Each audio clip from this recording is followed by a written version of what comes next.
Right. It's a bit. I don't quite know how to talk about this story, or at least this episode, because it's been a terrifically long time since I've seen this. Must be 30 years since I've seen this, and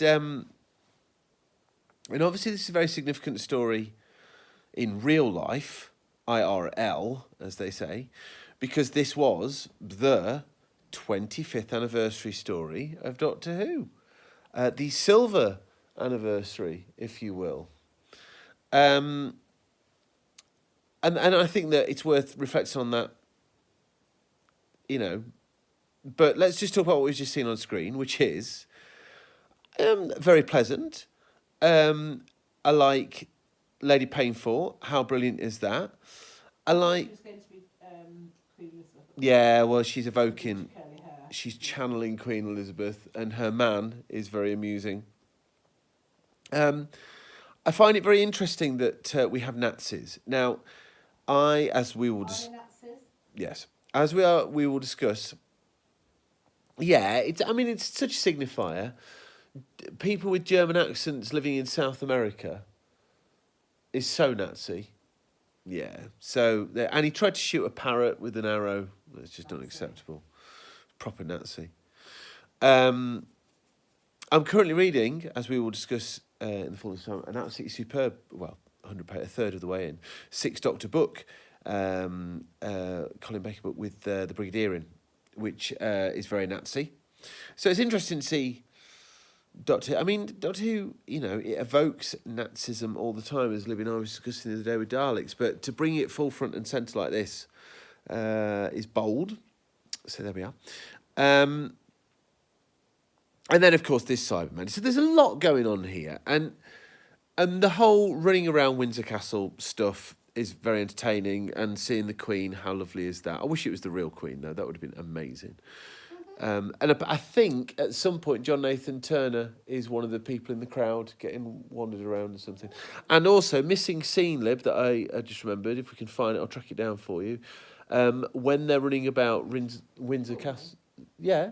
When they're running about Windsor Castle, they find a portrait of Ace on the wall. And Ace is like, but I haven't had a portrait taken. And he goes, we haven't had it yet. And she goes, what? I don't understand. But there we go. So there's a lot going on here. And at the moment, at this point in Doctor Who's history, I think Sylvester McCoy and Sophie Aldred can pull any story through. But there's certainly enough to keep us interested. And that's great. So that's all I'm going to say about the episode. The only thing I would say is this was literally shown on the 25th anniversary of Doctor Who. Now, as RTD has just shown, breaking the fifth wall, that's actually quite good. I'm going to use that, breaking the fifth wall. I'll hold on to that. That's mine. TM, trademark me. As RTD has shown, you can do anniversary stories in the non-traditional way. Okay, so you don't have to have returning Doctors in this, that, and the other. There's ways of evoking the history of Doctor Who without all that. And I think, to be honest, Remembrance of the Daleks is a very good evocation of the history of Doctor Who. So I've got to say, this is a bit weird as a 25th anniversary episode. Yes, having the Queen in it is quite cute. Yes, there is a logic in having a returning baddie, but it's the Cybermen, which doesn't really make sense.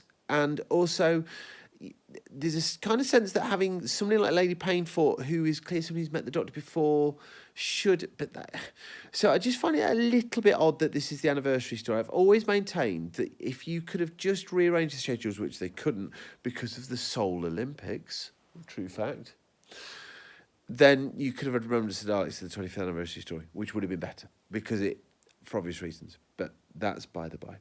So, at the moment, I'm going to go with my official review being a curate's egg, because I love that phrase, alongside breaking the fifth wall, which I'm now going to use ad nauseum. Goodbye.